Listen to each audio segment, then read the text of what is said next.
नमस्कार, मैं हूं प्रदीप कुमार और आप देख रहे हैं हमारी खास पेशकश महासंग्राम 2024। लोकसभा चुनाव का बिगुल बजा हुआ है और लोकसभा चुनाव के इस मुकाबले में उम्मीदवार चुनाव मैदान में डटकर प्रचार कर रही हैं।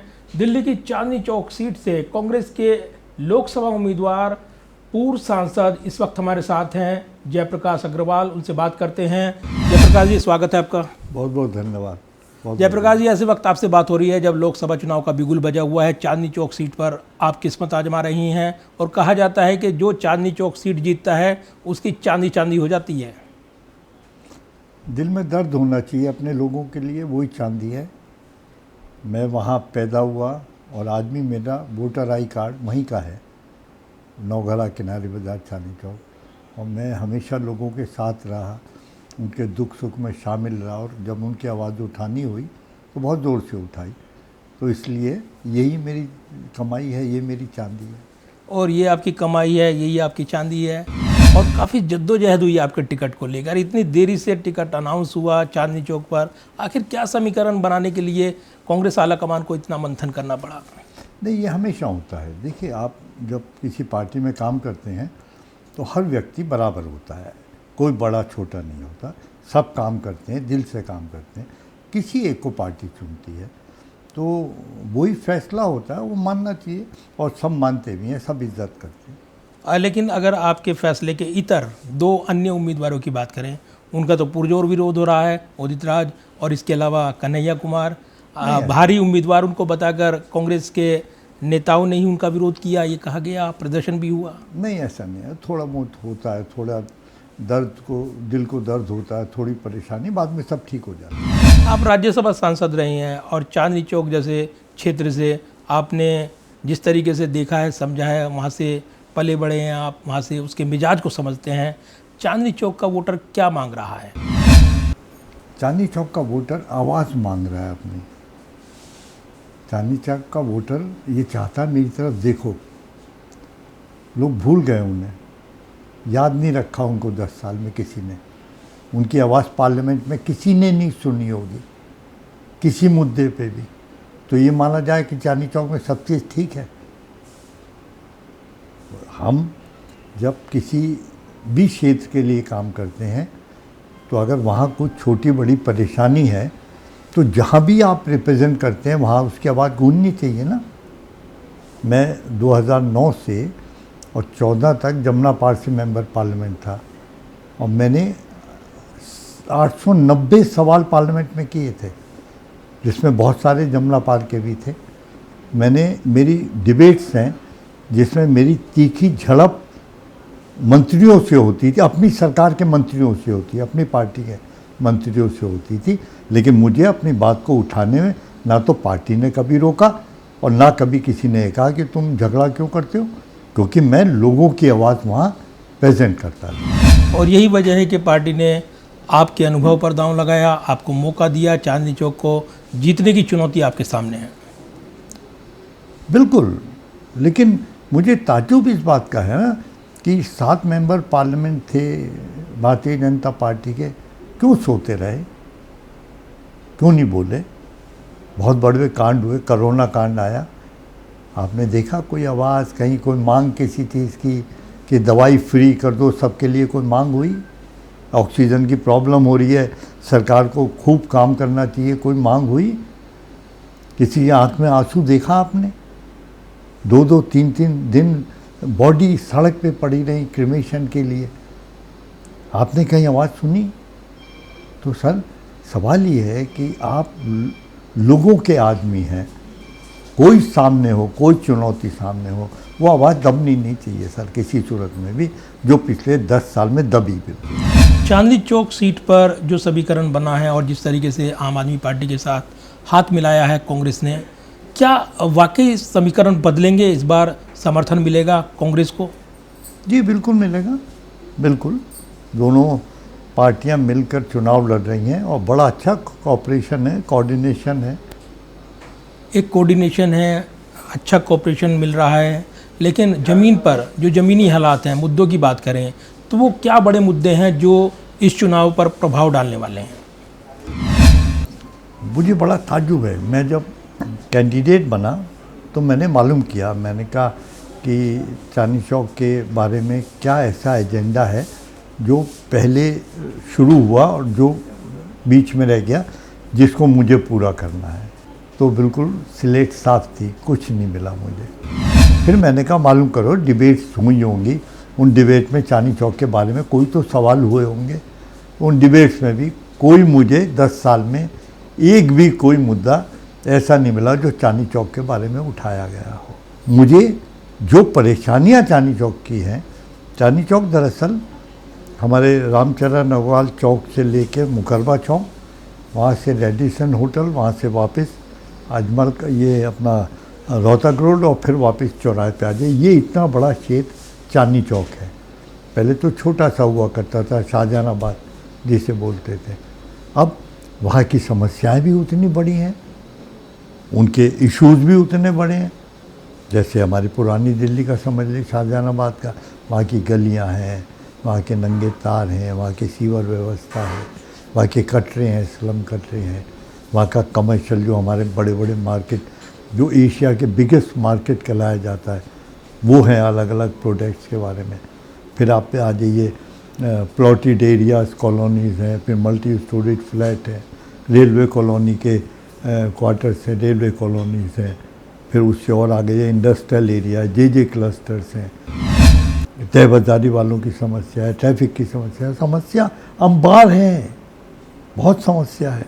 और व्यापारिक हब है चांदनी चौक, और इसलिए व्यापारी नेता प्रवीण खंडेलवाल को बीजेपी ने आपके मुकाबले में उनको पहले ही अनाउंस कर दिया था, आपका तो नाम बाद में अनाउंस हुआ, लेकिन प्रवीण खंडेलवाल की चुनौती को कैसे देखते हैं? सर देखिए, मैं नाम से नहीं जाता, वो बीजेपी का उम्मीदवार है कोई, इतना मैं जानता हूँ। और बीजेपी का उम्मीदवार है तो फिर मैं ये जानना चाहता हूँ कि बीजेपी ने व्यापारियों के लिए क्या किया, या जो मैंने और इश्यूज़ बताए हैं सारे, इनके लिए क्या करा। मैंने अभी आपको बताया कि 10 साल में ज़ीरो है मामला। आप जीएसटी लाए, व्यापारी तंग है, आपने व्यापारी से बात करी? ऐसे बहुत सारे आइटम्स इन्होंने जीएसटी लगा दिए जिनके ऊपर कभी थी नहीं, टैक्स ही नहीं था, जिसमें कपड़ा भी एक है। और उसके बाद आप ताज्जुब करेंगे कि शायद 1000 अमेंडमेंट अब तक हो चुके जीएसटी में। जैसे कोई खेल होता है, अच्छा ये बदल दो, अच्छा यूँ कर दो, क्योंकि उन्हें पता ही नहीं हमें करना क्या है। तो व्यापारी तो सफ़र कर रहा है ना। एक और लिया है वो MSNE, अब वो उस पर कह रहे हैं कि साहब वो व्यापारी तो गला घुटा हुआ है उसका। अब बैंकों से लोन मिल नहीं रहा, व्यापार चल नहीं रहा, इकोनॉमिक साइकिल बंद है बिल्कुल, और टैक्स पे टैक्स ठोके जा रहे हैं। कोई आप में इशू तय हुआ हो, आपने सुनाओ 10 साल में, मुझे नहीं लगता कोई भी है। लेकिन हर्षवर्धन जैसे बीजेपी के कद्दावर नेता वहाँ से चांदनी चौक सीट का प्रतिनिधित्व करते रहे, केंद्र में मंत्री भी रहे हैं वो, तो क्या कुछ भी बदलाव नहीं हुआ? सर मैं अब नाम नहीं लेना चाहता, मेरे को नाम लेना पसंद ही नहीं है किसी का। मैं तो बीजेपी की सरकार है, मेरा सवाल बीजेपी की सरकार से है, माध्यम कुछ भी हो उसका। बीजेपी की सरकार गुनाहगार है इस बात की कि उसने चांदनी चौक की तरफ ध्यान नहीं दिया, पूरी दिल्ली की तरफ नहीं दिया और चांदनी चौक की तरफ बिल्कुल नहीं दिया। लोग परेशान हैं, लोग तंग हैं, महंगाई से भी तंग है, बेरोजगारी से भी तंग है, और कोई किसी को कोई राहत किसी तरह की नहीं मिल रही। तो आप क्या ध्यान देने वाले हैं? सर मैं हर इशू उठाऊंगा, हर इशू। मैंने आपको बताया मेरा रिकॉर्ड है सर, ये देखिए, JP Sethi's most active parliamentarian, ऐसे नहीं बनता ये रिकॉर्ड। और इसमें कितने सवाल लिखे हैं साहब? 898 सवाल मैंने पूछे हैं सर, 898 इन 5 years। और मेरी रिकॉर्डिंग है, वीडियो रिकॉर्डिंग है मेरी डिबेट की, जिसमें मैंने वैरायटी ऑफ इश्यूज, और बहुत ज़ोर से मंत्रियों से झगड़ा करता था मैं अपने इशू के लिए। मेरी कई बार होम मिनिस्टर से भी एक बार झगड़ा हुआ, मेरा कमलनाथ जी से भी झगड़ा हुआ, मेरा CP जोशी साहब से भी।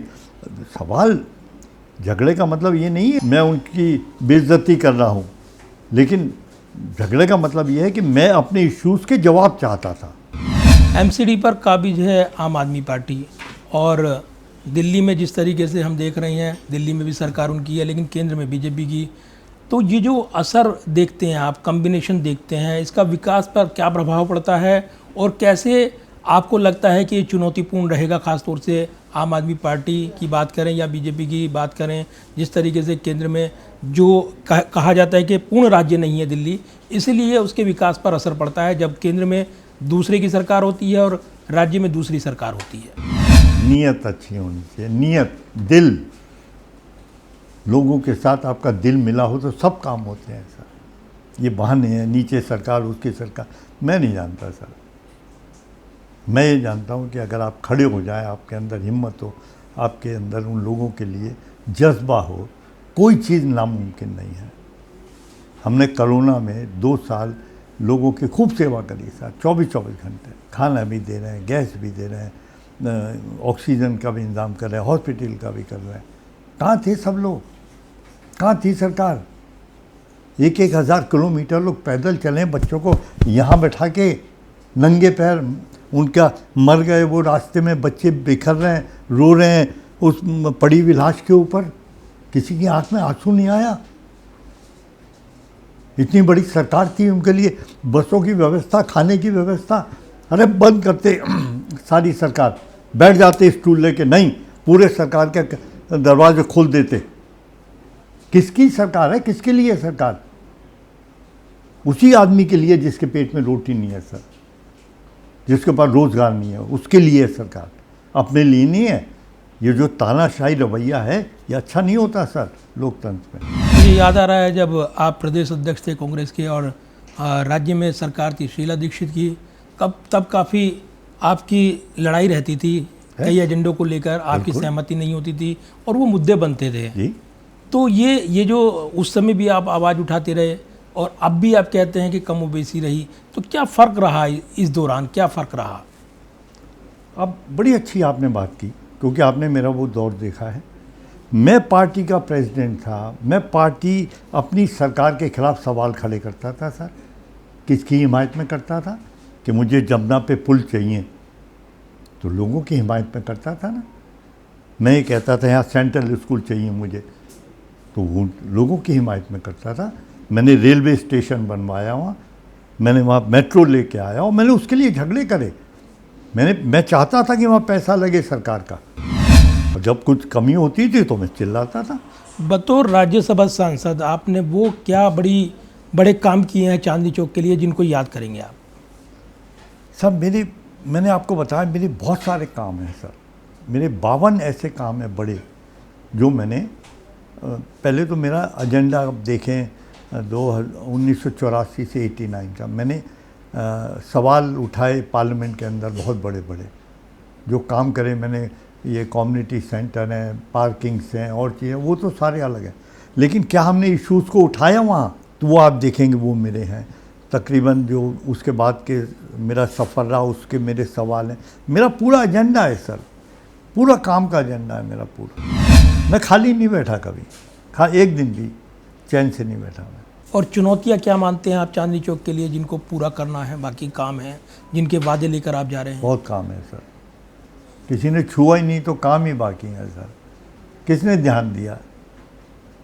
आप यहाँ से जाओ, आपको 1.5 घंटा लग जाएगा शकूर बस्ती जाने में सर। कोई देख रहा है कहाँ फ्लाईओवर बनने हैं, कहाँ सड़क बननी है, सड़कें टूटी पड़ी हैं, कोई कम्युनिटी सेंटर नहीं बन रहा है, किसी चीज़ का कोई प्रोजेक्ट सामने नहीं है कि ये प्रोजेक्ट होना चाहिए। अब जैसे चांदनी चौक ले लें सर, वहाँ व्यापारिक केंद्र है और इन्होंने वहाँ बंद कर दिया सुबह 9 बजे से रात को 9 बजे तक, मतलब व्यापारी को जाना बंद कर रहे हो। अब आप कह रहे थे व्यापारी दे दिया, आप ये ताज्जुब है, क्या व्यापारी चाहता है कि वहाँ पे ट्रैफिक बंद हो जाए? क्या व्यापारियों की राय है कि हमारी दुकान पे जो आदमी लाल किले से फिर चल के आए हमारी दुकान पे और माल लेके फिर लेके जाए? वो तो कहते हैं कि सूरत बदल दी है चांदनी चौक की। देखो सर, जाके देखो ज़रा, हम भी वहाँ पैदा हुए हैं सर, हम रोज़ जाते हैं, हमें देखा काहे की सूरत बदल गए। लोग दुखी हैं सर, लोग दुखी हैं बुरी तरह, कोई काम नहीं कर रहा है। तो वही मैं ये कह रहा हूँ कि हमें अब जैसे मान लीजिए टूरिस्ट बहुत आते हैं, अब टूरिस्ट की कोई व्यवस्था है सर? वहाँ धक्के खाते हैं, कोई किसी तरह का कोई इंतज़ाम नहीं है। जो बाहर से हमारा ये चांदनी चौक है, इसमें लोग सुबह आते हैं, माल खरीदते हैं और शाम को चले जाते हैं। अब क्या व्यवस्था उनके लिए आपने की? कोई व्यवस्था नहीं है, किसी तरह का कोई इंतज़ाम नहीं है, टूरिस्ट के लिए कोई इंतज़ाम नहीं है। और यूनिवर्सिटी है बहुत बड़ी, वहाँ बच्चों को उसकी रहने की व्यवस्था नहीं है, पीजी चाहिए होते हैं, वो नहीं है, प्राइवेट बने हुए हैं, उसमें जो वो चाहते हैं वो ले लेते हैं। इस तरह के बहुत सारी चीज़ें, रेलवे कॉलोनीज़ हैं, किसी ने आवाज़ ही नहीं उठाई तो काम कहाँ से होंगे। लोकसभा चुनावी मुकाबले में बड़े बड़े मुद्दे हैं, राष्ट्रीय मुद्दे छाए हुए हैं। बीजेपी ने नारा दिया हुआ है 400 पार का। तो चांदनी चौक में आपको लगता है स्थानीय मुद्दों को तवज्जो मिलेगी? 400 पार, महंगाई की मार के बाद भी 400 पार, बेरोजगारी की मार के बाद भी 400 पार, सरकारी नौकरियां बंद कर दी क्योंकि आपने संस्थान बेच दिए और फिर भी 400 पार, पेट में रोटी नहीं है फिर भी 400 पार। कोई किसी तरह की नई व्यवस्था, नए व्यापार उद्योग लगाने के लिए नहीं है, और वो बच्चे मारे मारे घूम रहे हैं इधर से उधर, जो कॉलेज और स्कूल से निकले, फिर भी 400 पार। आपने करोड़ों रुपए के कर्जे लोगों के माफ़ कर दिए, लेकिन सोशल वेलफेयर स्कीम के लिए एक पैसा नहीं बढ़ाया आपने, फिर भी 400 पार। मणिपुर जलता रहा और फिर भी 400 पार। सर किस चीज़ पे 400 पार? शक्ल पे, नाम से? चुनाव तो मोदी जी के फेस पर हो रहा है। सर दर्द भी तो होना चाहिए, सर दर्द भी तो होना चाहिए। कोरोना काल में लोग मर रहे थे और आपने जहाज खरीद लिए 16,000 करोड़ के, क्यों? बैठ जाते, तसल्ली रखते। मैं ये जानना चाहता हूँ कि क्या डंडा चलाने का नाम लोकतंत्र में सरकार है, या रोटी कपड़ा मकान और रोजगार के लिए करने का नाम सरकार है? ये तय करना पड़ेगा जो भी सरकार आए। चुनी हुई सरकारों को तोड़ना, ईडी पीछे लगा देना, उनको हैरेस करना, जेल भेज देना, क्या इसका नाम सरकार है? सर मैं नहीं मानता। इससे हमने लंबा दौर देखा, हम उस परिवार से ताल्लुक़ रखते हैं जो हमारे पिताजी 3 बार जेल गए सर, आज़ादी की लड़ाई में। एक लंबा सफ़र देखा है हमने, दिल्ली का इतिहास देखा है। दर्द होता है दिल में, दर्द होता है। इस दिन के लिए जेल नहीं गए थे वो। आपने जेल का जिक्र किया है, तो दिल्ली में कई मंत्री जेल में हैं और आप आम आदमी पार्टी के साथ आपका गठजोड़ है। ये जो भ्रष्टाचार के खिलाफ लड़ाई है, बीजेपी कहती है भ्रष्टाचार के खिलाफ लड़ाई है, इस मुद्दे को कैसे एड्रेस करेंगे? आपको राजनीतिक नुकसान उठाना पड़ सकता है? सर मैं ये जानना चाहता हूँ, ये इंडिया गठबंधन क्यों बना? इसलिए बना कि एक तानाशाही रवैया, चुनी हुई सरकारों को पैसे से तोड़ने का, उनके विधायकों को तोड़ने का, रातों रात सरकारें दूसरी बनवाने का, और उनके नेताओं को हरेस करने का। बीजेपी के नेता हरेस नहीं हुए कहीं इसमें, वो सब बिल्कुल पाक साफ हैं। जो बीजेपी में चला गया वो सब दूध के धुले हो गए। तो और क्या करते? फिर ये गठबंधन बना कि हमें इस चुनौती का मुकाबला करना, और सब एक हो गए। तो हम सब एक हैं, इनका मुकाबला करना पड़ेगा। जिस तरह के काम ये कर रहे हैं, अब किस भ्रष्टाचार की बात कर रहे हैं वो? इलेक्ट्रॉन बॉन्ड में आपने पैसे लेके ठेके दिए, आपने उनसे कहा, प्रेस करा, ये साबित नहीं हुआ। सर ऐसा नहीं है सर, आपके टेलीविज़न पे दिखा रहे हैं सब, मैं तो अपने घर में नहीं बना रहा, आपके टेलीविज़न पे दिखा रहे हैं, देख लो आप, कि उसमें ये भी साबित हुआ है कि साहब आपने पहले पैसे लिए और बाद में ठेका दिया। ये भी साबित हुआ है कि ठेका देने से पहले उनको प्रेस करा। ये भी साबित हुआ है कि ईडी भेजी आपने उनके ऊपर, उसके बाद उन्होंने इलेक्ट्रॉल बॉन्ड खरीदे और वो सब बीजेपी के खाते में गए, बाकी तो पार्टियों को नहीं मिले। तो क्या ये सही है? क्या सरकारी ठेके इस तरह बिकने चाहिए? तो ये भ्रष्टाचार नहीं है तो और क्या भ्रष्टाचार? लेकिन वो और एक और क्या आपने करोड़ों अरबों रुपए पैसे वालों के माफ़ कर दिए सर। शायद उसमें बाबा रामदेव का भी नाम है, उनकी कंपनी का भी, और भी बहुत सारे हैं, मुझे नाम उनके ध्यान नहीं, लेकिन अखबार में आता रहता है। तो ये भ्रष्टाचार नहीं है सर? आपने एयरपोर्ट बेच दिए, आपने एक ही आदमी को बेचे जा रहे हैं आप, रेलवे बेच दिया, ये बेच दिया, संस्थान बेचे चले जा रहे हैं। सर भ्रष्टाचार नहीं है सर, और क्या का भ्रष्टाचार। लेकिन दिल्ली के मुख्यमंत्री इस वक्त जेल में हैं और जिस तरीके से अन्य मंत्री भी वो जेल गए थे, इस्तीफे दिए थे, इस्तीफे का दबाव भी बनाया है। आपको लगता है ये जो परसेप्शन बनाया जा रहा है, ये कहा जा रहा है कि जो सरकार है वो जेल से नहीं चलती है, और दूसरा ये कहा जा रहा है कि अगर कुछ नहीं किया है तो फिर अदालत से छूट क्यों नहीं मिली, ये बड़े सवाल उठाए जा रहे हैं।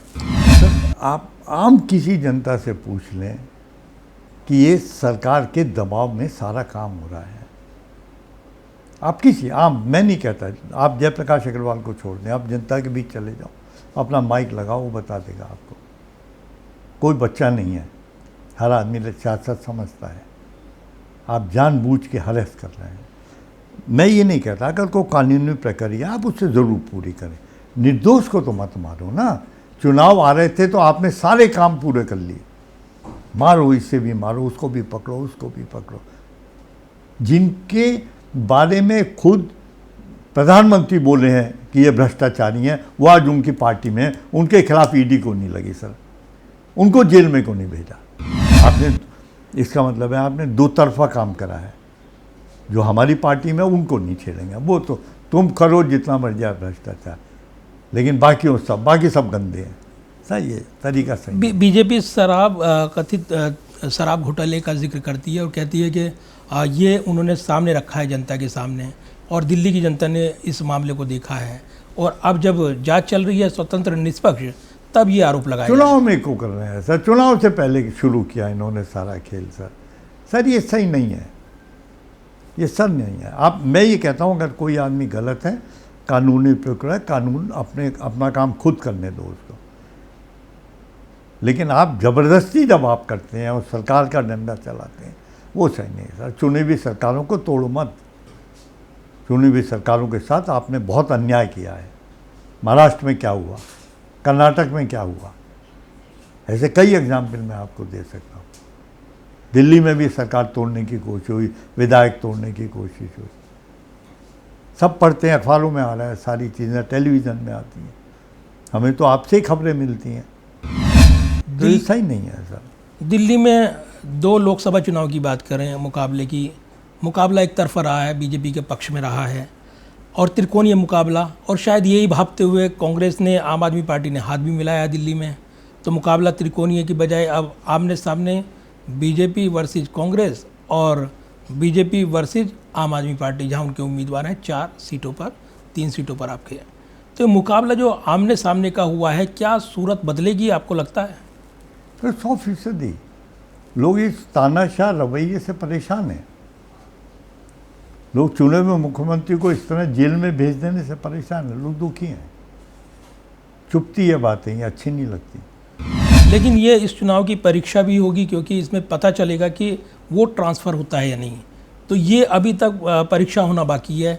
लेकिन विरोधी तो कहते हैं कि एक जगह तो आप लड़ रहे हैं और एक जगह हाथ मिला रहे हैं। कहो अपना घर देखें ना, अपना घर देखें, सही, सब सही है उनके यहाँ। जिस तरह की कार्रवाई वहाँ हो रही है, जो रवैया उनका है, क्या लोकतंत्र के जो कायदे कानून है उस पर काम हो रहा है? हमें हमारे हाल पे छोड़ दें, उनसे को अपना काम देंगे। लेकिन सिर्फ जेपी अग्रवाल का विरोध नहीं हुआ, बाकी 2 कैंडिडेट का विरोध हुआ, उदित राज का हुआ और कन्हैया कुमार का हुआ। तो ये राहत है आपके लिए? मैं सर चांदनी चौक के बाहर देखता ही नहीं सर, मैं सिर्फ चांदनी चौक में देखता हूँ, आजकल बाहर नहीं देख रहा। मुझे पता ही नहीं क्या हो रहा है कहाँ। आलम कमान ने क्या मैसेज दिया है इस सीट को लेकर आपको? किस बारे में? इस सीट को लेकर आला कमान ने क्या मैसेज दिया है जब आपको पहली बार पता चला कि आप चुनाव लड़ने जा रहे हैं? मैं रिप्रेजेंट कर रहा हूँ कांग्रेस को 10वीं बार। ये मेरा 10वां चुनाव है लोकसभा का। तो मैं तो हृदय से आभार प्रकट करता हूँ उनका कि उन्होंने मेरे में भरोसा जताया, और मैं उसे पूरा करूँगा। चांदनी चौक की जनता को क्या कहेंगे आप, क्या मैसेज? मैं उनकी आवाज़ बन के पार्लियामेंट में बैठूँगा बहुत ज़ोर से, जैसे पहले था वही जयप्रकाश का रूप दोबारा देखेंगे। वो कोई कमज़ोरी नहीं आएगी, बोलने में कमज़ोरी नहीं आएगी, काम करने में कमज़ोरी नहीं आएगी, और कल लड़ना पड़ेगा तो लड़ाई भी करेंगे। जो धन्यवाद बात करने के लिए जयप्रकाश अग्रवाल जी, आपका शुक्रिया। ये थे जेपी अग्रवाल। और जिस तरीके से चुनावी माहौल चल रहा है, लोकसभा चुनाव का ये बड़ा मुकाबला, और चांदनी चौक सीट पर भी तमाम निगाहें लगी हैं। फैसला जनता जनार्दन को करना है तो इस खास एपिसोड में आज बस इतना ही। अगली बार फिर मिलेंगे किसी खास शख्सियत के साथ। आप बने रहिए हमारे साथ। मेरी पूरी टीम के साथ दीजिए मुझे इजाज़त। नमस्कार।